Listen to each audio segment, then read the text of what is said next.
Welcome to Season 17 of Marrow Masters, sponsored by Insight and the Leukemia and Lymphoma Society. This season focuses on adolescents and young adults, or AYAs. They are often caught in the middle, too old for some pediatric practices, but much younger than other cancer survivors in an adult clinic.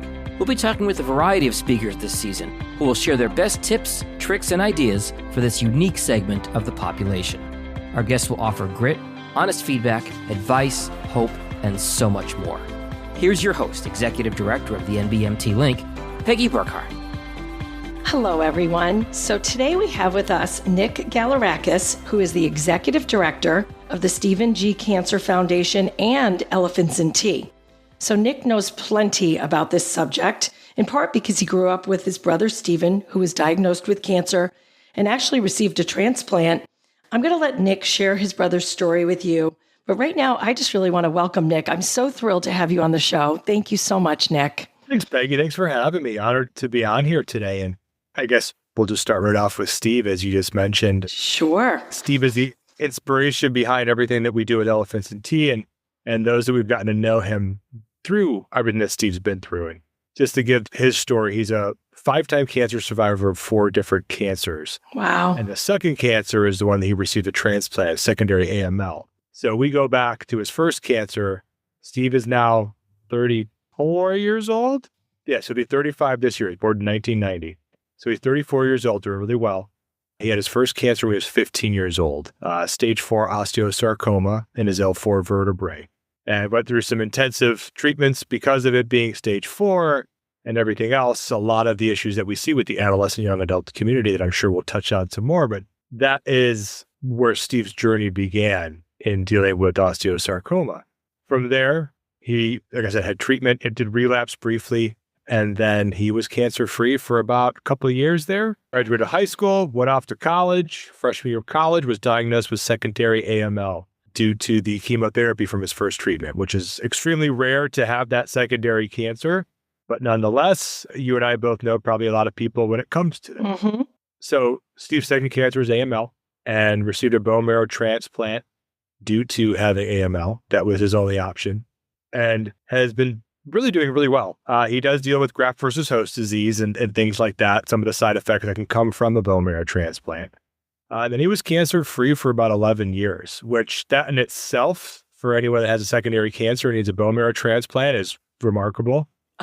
Was then diagnosed at the age of 29 with 2 new cancers, renal cell carcinoma, which was a new primary cancer, and a new secondary cancer, pleomorphic sarcoma, in the soft tissues of his back. They dubbed that a secondary cancer because it fit where the radiation was from his first cancer still of osteosarcoma. So he luckily caught both those very early on, had some radiation done, had some surgery done. The surgery was not major. It was one of those that didn't know until they went in. And he's been doing really well ever since. And that's his long story short of his story and his experience thus far with cancer personally. Wow, what a trooper he is. And I know your family has just taken all of this and turned it into just this incredible mission. I don't want to waste any time, Nick. I'm just so wowed by everything you guys do. Elephants in Tea is a digital magazine that I recommend all the time. I wish you knew how many times it is a conversation at the link, especially when it comes to our adolescent young adults. It is an incredible platform. And so, Nick, give us the background. Tell us about starting it, why it's so important. Absolutely. So I'll start off with almost how we got to Elephants in Tea and why. And my co-founder is my mom, Angie. And her and I, we took our areas of expertise, if you will. We've always been very much involved in the cancer space before this became my full-time job. My mom, obviously as a mother, there doesn't need to be much said there. You're kind of involved with your kiddo regardless, but she dove headfirst in when Steve was diagnosed with his second cancer and started what was called the Stephen G. AYA Cancer Research Fund. She became the caregiver that would travel to conferences like Stupid Cancer's CancerCon and other things like that. And would work with other caregivers and giving them advice and learned experiences, things like that. She quit her full-time teaching position at Cleveland State University in special education as a PhD to focus on this. And that just, I think, speaks volumes to who she is. So She invited me to a cancer con, I believe it was 2017, when I was still in my full-time position at a digital media company that was one of the largest business-to-business companies from an industrial media standpoint in the world. So my background is in digital media, content marketing, and we took my expertise and my mom's expertise as the cancer advocate in the AYA space and said, what can we do more? What else can we start? And it was a lot of light bulbs going to CancerCon. CancerCon does an amazing job of bringing people together for this one event. But what else do people do throughout the year to connect with each other was really the idea there. So we decided to create a media company called Elephants and Tea. We didn't know what it was going to be called at the time, which I'll get to a fun story on that. But we took our expertise, my content marketing background, my mom's experience and connections that she had, and said, why don't we start this media company? We actually were going to start it as a true media company where we did the interviews, wrote the stories. In talking with survivors, we were shot down with that idea across the board, and some social workers as well. They said, let us tell our own stories. There's too much media out there that sugarcoats things for an audience. Let us just let it rip, and don't let us be edited. Don't let us be censored. So that's how we came up with it. We totally changed our plan based on focus groups and talking with people that, hey, let us do our own thing. And so that's why we do the first person experiences, and almost everything we have is first person stories. Sure. Because of the feedback that we got from folks. And goodness gracious, it was clearly the right move as far as folks latching on, connecting with it, and not censoring folks, right? Just letting them truly speak what they're dealing with. Swear words, religion, whatever the case might be, let it rip. And that's where we came up with this idea of the first person stories and the storytelling side of things, truthfully. We listened to who we wanted to support. As far as the name Elephants and Tea, we had no idea what to call ourselves. And we actually ran a contest on a website, and 30, 40 different names sent our way. Almost all of them had the word cancer in it. Someone submitted this one, Elephants and Tea. I just jumped over it, kind of just whatever, this isn't a fit. And then the person came back and submitted the tagline, cancer is the elephant in the room that no one wants to talk about. Tea is the relief that conversation provides. Anyone that has dealt with cancer or a chronic illness, when you hear that, you just go, oh, damn, that's pretty spot on. And so whenever we say that to people, and it's on our cover of our magazine, it's on our website, people immediately go, wow, that fits. Sure. Hence that name. And we heard from folks, we never wanted to make this like a cancer magazine, or what I like to call hospital material. We try to stay away from that so people can just take the magazine, sit at a coffee shop, wherever they're going, and you're not going to get bombarded with questions or looked at a certain way that you have some sort of cancer magazine. Interesting. Yeah, so that's how Elephants and Tea started, and kind of some background on that. Wow, Nick. Well, we had your mom on season 14, and she did such a fantastic job talking about Elephants and Tea and the foundation. So I just want to let listeners know that they can also listen to that episode should they want to get more information that way. But I have to say, what you're doing is working. I love the storytelling. The first person is the way to go. So tell us more about behind the scenes at Elephants and Tea and what you've learned along the way about the adolescent young adults. Yeah, absolutely. And a lot of what we do, we hear from folks and we react to it, right? Twofold here. One, I think, is what people see in building community, using the storytelling to do so, and all the different programming that we've created from it, but always factoring in that storytelling is what we're using to build community, regardless of what that might be, reflecting on someone's narrative, things of that nature. And it's been really cool to see the amount of people, not just in our country, but globally, that are connecting with this. We're fortunate to live in this country when it comes to the cancer support. I think a lot of people might be like, what are you talking about? It's a lot worse in other places. Sure. And there's zero support groups in some other countries. We have one individual who's been writing for us from Trinidad and Tobago, for example, since day one. And that just blows my mind. We have authors in 15 countries now. Wow. And that's just remarkable in itself right there, and shows that we're hitting that on the nose, if you will. So a lot of the programming people see from that standpoint. what I think people don't see is the companies that we're working with behind the scenes to try to make a difference long-term for survivors. So using the stories that we get, taking those and working with whether it's our sponsors or other organizations just to say, hey, look at what's going on here. You have a chance to make a difference, not just checking a box from a marketing standpoint, right? From supporters and things of that nature. The biggest one is our friends at Walgreens have been big partners for ours for a long time. And we've been doing a couple of different programs with them. One specifically is on fertility. Okay. And the issue with the adolescent young adult community, they start treatment and there's not a lot of fertility options even talked about, or even what this is going to do to a woman or to a man when it comes to being fertile if they want to have kids one day. Or if they're not even thinking about it, but they want to freeze, whatever the case might be, and things of that nature, or family planning, all the things that go with that.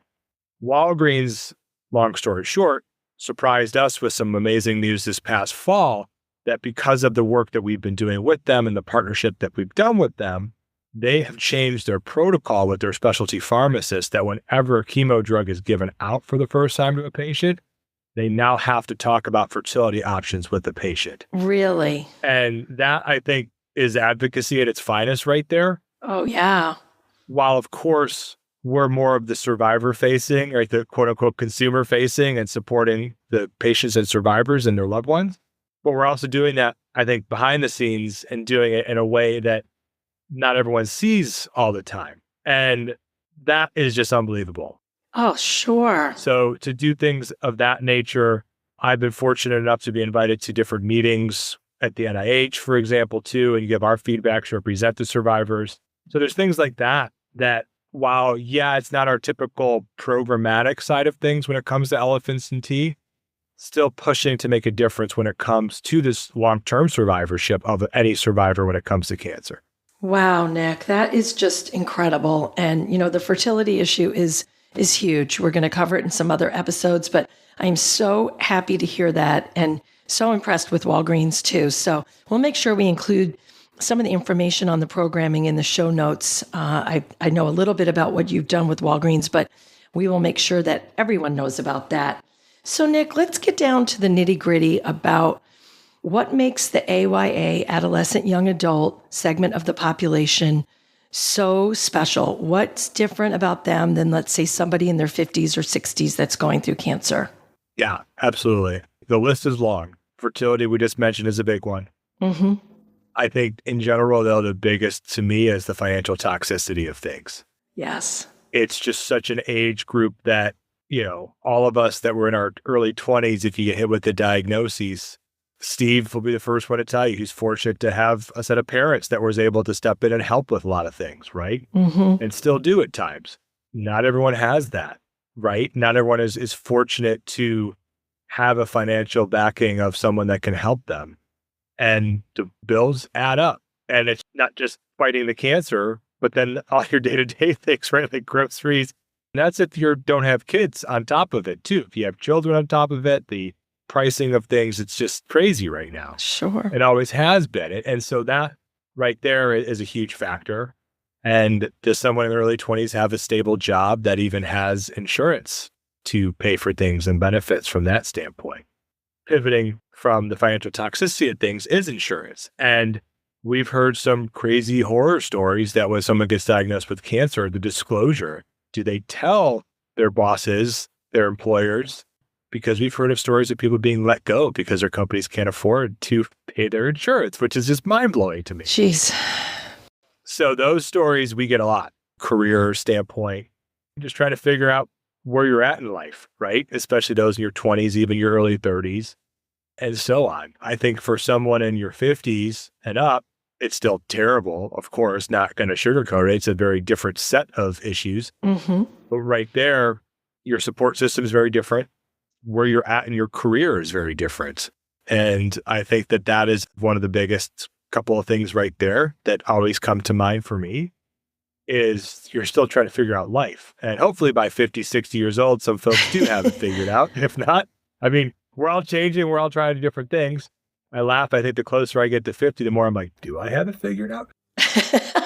Agreed. Right? But those are some big issues right there. The other side of it is dating and relationships. The relationship side of things are always going to be a thing, regardless of age. But especially when you're younger and people are really trying to live their life and do their thing, dating becomes an issue. The intimacy side of things is a huge problem. Intimacy is always going to be a problem, but those are the big ones. Yes. That this age group always feels. Just to tack on another comment with the career side of things, we survey our audience every year on what topics they want to hear about. The career side of things and sex and intimacy side of things are always in our top bucket of things that are going on. Well, that's very important to people that are young and starting their lives out. You know, I listened to a webinar the other day, Nick, and it was all about AYAs. And one of the things that really struck me was the misdiagnosis often because doctors are most likely thinking, you know, a young person coming in with aches and pains is going to be nothing because most young people are healthy. And often the diagnosis comes a little later than it should have. I also was very pleased to see in this webinar that our AYAs are not afraid to get a second opinion and advocate for themselves. Are you seeing that as well? Yes. Yeah. So first, to the first part, when it comes to late diagnosis, yes, that's one of the big issues. And thus secondary and third cancers because of the late diagnosis having to deal with a stronger dose of chemotherapy and radiation. Steve was one of those. And I have a handful of friends that I knew previously from Elephant State have been diagnosed with cancer. You know, one of that has bladder cancer that just like 38 years old. Like, what? So from that standpoint, yes, they don't fit into the standard bucket of people within a certain cancer. Most of these studies for bladder cancers are 60, 70-year-old people. Yeah. So when someone in their 30s gets diagnosed, it's always passed off as, oh, it's not this, and ends up being it. And then to your second point on getting second opinions, we are seeing it more and more. Good. And we actually tell people, hey, you know, you're allowed to fire your doctor, right? And I think a lot of people don't realize that. Or even to some of the other generations come to it as like, oh, my doctor is my doctor is my doctor, right? But no, I think it's extremely important to get a second opinion, even a third opinion sometimes. It's your life. And if you're not going to fight for it or advocate for yourself, no one else is technically going to, potentially, right? So I think I love the fact that you're seeing more and more people getting second opinions in this age group. And I hope that trickles into other ages as well. Because it's empowering. And, you know, I like to think that your organization and mine and so many others, we are giving them the empowerment to lean on each other, lean on their community, groups, you know, online get-togethers. And that was something I wanted to talk about too. You know, after COVID, of course, the virtual platforms. But are you seeing, now that we're, you know, several years away, are you seeing this wanting to get together more, or are people really enjoying the virtual platforms still? We're seeing both. Okay. So we blew up in 2020, like in a good way, as far as reaching more people. COVID was, I hate to say this, but like a gateway to more people. It was an isolated community that became even more isolated, right?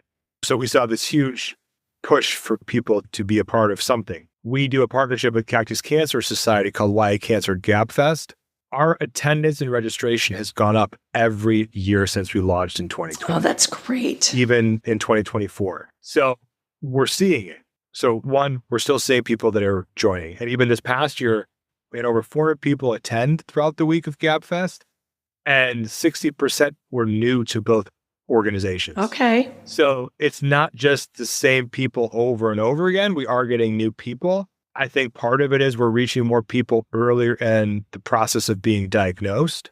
But we are seeing people the further out that they get from being diagnosed or being quote unquote cancer free, they are going back to the in-person stuff and moving away from things, and or they find their own cliques and kind of come together. So we see both.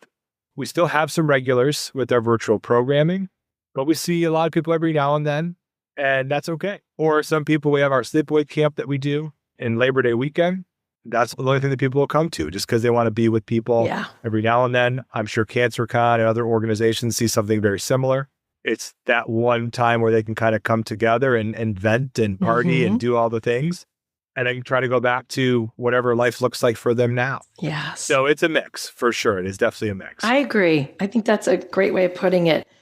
So caregiving, we know that can also be tricky for AYAs because sometimes it's not a parent. Sometimes it could even be a roommate. It could be a best friend. What do you see with caregiving? And are any good tips for anyone in those shoes? Yeah. Well, I think the easiest one is take care of yourself. And caregivers don't want to hear that, but it's true. And a lot of caregivers just go full go all the time for the person they're taking care of, which is great. And if my child ever developed a serious illness, I'd probably be doing the same thing. But at the same time, you still have to try to find a way to live a bit as well. Sure. And that's the hardest thing, I think, for caregivers, but that's the biggest thing I'm going to say to do. But truthfully, I think a more tangible thing for caregivers is there are people in your life that do want to support you and will, in fact, support you. People that just don't come and say it and then leave, right? Just say, oh, I'm thinking of you. You never see or hear from them again in a text message. But those that you trust, give them a job to do. Actually give them something to do. So true. Not just, oh, I'll let you know when I need some help. Like, oh, no, can you, meet for coffee every Friday at 2:00? Or, hey, if your kid's in treatment or your loved one's in treatment, can you just be the person that makes sure my trash is rolled out for me or something along those lines? Or be the person, if you're coming to visit me at the hospital, always bring water for us or something. Sure. These might seem small or insignificant, but people want to help, and actually giving them a job to do, we hear from a lot of folks that makes a big difference. And it doesn't have to be an astronomical amount of money, right? It's just, hey, are my trash cans out for me? Or can you cut the grass for me? Those types of things. And they're also not always food related. I think everyone, in the Greek community, everyone wants to buy you dinner or bring a dessert. And I know for my brother, he couldn't eat the majority of the things. He just wasn't hungry or whatever the case might be. And so just give people a job to do, right? And I think that truly doesn't put the pressure on the family. They have to eat everything that is brought over to their house. And also, too, from a timing standpoint, right? It's not a big time commitment, and people will help if you give them a job to do. So true, Nick. I couldn't agree with you more on that. And just showing up. And, I think about those that just don't know what to say. Sometimes you don't need to say anything. Just sit with the person. Let them know that you care and you're there. And sometimes that's all it takes. And gift cards are always nice too, right? Absolutely. Absolutely. Nick, what's the hardest part about running Elephants and Tea? Yeah. Aside from that, I think that those of us that are in charge can always say the financial side of things is the hardest part. It's definitely just the longer we're in this, the more people we know we lose from passing away, right? And I know that for me, it was one of those things for years. I always just kind of put it on the back burner, pushed it down, but was fortunate to have a few people last year talk about it and actually reflect on the people that we have lost. And it's hard. We want to keep helping the next person, but it adds up over time. Yes. And so for anyone that is listening to this, just want to reiterate that we see you. We're all in this together. Those that deal with an illness of folks that you're going to lose people, and you're going to lose. The more people you meet, the more people you're going to lose. And that's by far the hardest thing, I would say, in running Elephants and Tea is the amount of people that we have come to know and pass. And even too, the people that we have never met that have written for us several times, and then we never hear from them again. And so you're always wondering what's going on. How are they? And that is definitely the hardest thing for me specifically when it comes to running Elephants and Tea. Nick, I couldn't agree with you more. I've been in this job for 10 years, and that's what I tell people. Friends will ask about it, and it is the hardest part. We lost a board member last year, a beautiful young person, in fact, and they become a part of our lives too. They become our friends. And yes, it is so true. But, our missions and our job is to do the best we can for everybody. And thank you for sharing that, because it is true. So what's next for Elephants and Tea? Oh, what's next? So we continue to build on our in-person events. Okay. And that's kind of trying to figure out where we go from there. We do 4 a year right now, our magazine release events, and we're looking at what can we tweak in 2026. We recently just surveyed our audience. We're going to push it out one more time or 2 more times even, and just trying to continue to listen to our audience on what else can we continue to do for them and continue to tweak for them. And so trying to figure that out, are we doing enough for these events, or is there more that we can be doing with these events? And for context, we travel to different parts of the country for each one and try to space it out from an East Coast, West Coast, Midwest, et cetera, South, North. So we're always looking to how can we tweak that, right? This year we were in Orange County, California. We'll be in Pittsburgh in June. September will be Chicago. And then our December magazine, which the event always slides into January, is our Cleveland event. They're a big fundraiser. That's home base for us. So we're looking at next year of what do we do next from that standpoint? Do we make these bigger? What do we tweak? What do we change? Yeah. So that's kind of the big next thing for us as an organization is how do we continue to build on those? Since again, we're seeing more people that want to be in person and still holding on to the virtual component programmatically and things of that nature. I like that. I was actually looking over your survey this morning. Great questions, getting a pulse on the events. I think that is just really, really smart. And, you could always come to Detroit. I'd be happy to help you with that. Perfect. Yes, absolutely. Detroit's on the list potentially at some point. Absolutely. All right. Well, let me know how I can help. And if there's ways we can work together to support you. I mean, you being on this podcast is so incredible. Thank you, Nick. Any unique story you want to share maybe about a survivor? I tell you what, there's several that come to mind. One specifically is a friend of mine who did pass away and got to know her very well. And this was when we were first launching the organization in 2019 and then into 2020. And she had reached out to all the bigger organizations that have been around for a long time. We were just a baby at the time. And she had come to me asking, hey, can we just do something virtually for Halloween for the people stuck in the hospital? Okay. And, I just kind of was like, I mean, what do you need? Sure. And they just wanted an organization's Zoom account essentially, and they would take it from there. And I told her, absolutely, why not? I think that's a great idea. We did it. She ran with it. And from that point on, she became kind of the gatherer of people within our community, not just in the Elephants and Tea community, but I know she was part of Stupid Cancer's community, a part of other communities. And it was just so cool how she was always looking out for other people and just making sure that everyone had someone to hang out with, essentially. How neat. And there's so many individuals like that in this community. And it's because of her in starting it that way. We had fortunate to lose her about 2 years ago now. And it's just been so cool to see her legacy continue on in a lot of different ways, not just within our organization, but others as well. It's just very cool to see her story and others that they're always looking out for other people in this age group. And that to me is the thing that touches me the most, is the people that are constantly wanting to support each other. Yes. There's so much of that going on, and congrats on all the success, and keep up the great work, and let's just continue to collaborate. And Nick, thank you so much for sharing your story, your family story, and everything about Elephants and Tea. I love the name. I've always loved it from the day I heard it. I didn't know the backstory on that. I really like that. So thank you so much. Yeah. Hey, and thank you and the National Bone Marrow Transplant Link for having me on as a speaker today. And just a privilege to be on with you, Peggy. Always happy to do it. Thank you. Appreciate it. This has been the Marrow Masters podcast. If you know someone who would benefit from the information in our show, please share this episode with them. And don't miss future episodes of our show. Follow Marrow Masters for free on Apple Podcasts, Spotify, YouTube, or wherever you're listening right now. And to connect with the National Bone Marrow Transplant Link, visit nbmtlink.org or tap the link in our show notes.